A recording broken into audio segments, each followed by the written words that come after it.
Hello everyone, I am CoolGuy, and today we're going to be covering episode 3 of Cool Builds. And with these builds, some are for PvP, some are for PvE, and with these builds, they're going to be going against the grain, using some stuff you don't really see. Some of them are powerful when used correctly, and some are just flat out fun.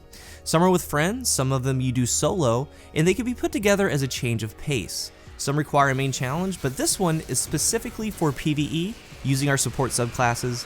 Today we're going to be talking about the super good teammate. This build is for everyone. There's a purpose of the build. You can do it solo, and if you were to be picked up by an LG raid group, they would remember you. And if you do this with a friend, you won't believe the orbs that you're going to make.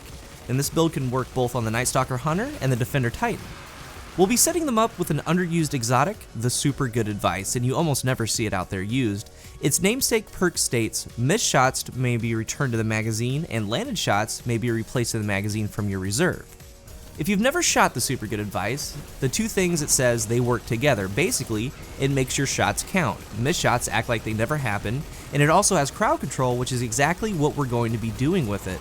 This isn't your typical DPS build. We aren't talking about Axis or Crota here. It's to be used in strikes and certain areas of raids, and your goal is to clear ads, making orbs, and being a good teammate.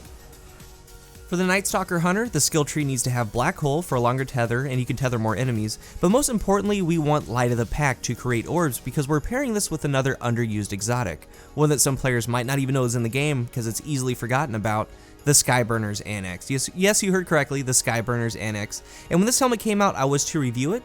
When it came out, I found that its true pairing, its true calling is with the Super Good Advice. The helmet states, Versatile Shooter. Heavy weapon kills have a chance to create orbs, and orbs collected when your super is full have a chance to grant special ammo. Ideally, you want to pick from heavy lifting or inverse shadow on the Skyburner's Annex, so heavy weapon kills create orbs. We're pairing this with a tether, a long tether, and Courage of the Pack. The Super Good Advice is to make the heavy weapon kills and orbs go a long way, I mean a really long way, upwards to 18 or 20 orbs per go. And the helmet and the tether, they work separately in the creation of orbs. So depending on your perk, something that gives you super energy from heavy weapon kills, you're going to get your tether back. The other side of the Annex is getting special ammo when your super is full from orbs dropped, meaning having something like a Machinima or an Event Horizon equipped, you're always going to have ammo doing high impact with because you're getting orbs from your teammates. You grab those orbs, get your ammo back up in your special weapon, and then you start going to town again. And the same applies for the Defender Titan. All of it's flexible. You could go Ruin Wings to get more heavy ammo for your Super Good Advice, or the Saint 14 helmet. And the Saint 14 pairs nicely with Gift of the Light. While Force Barrier is active, melee kills create Orbs of Light. When they get in your bubble, they're going to be blind, you can just punch them down, make orbs, and that's the goal of the build. And you can also put a shotgun on.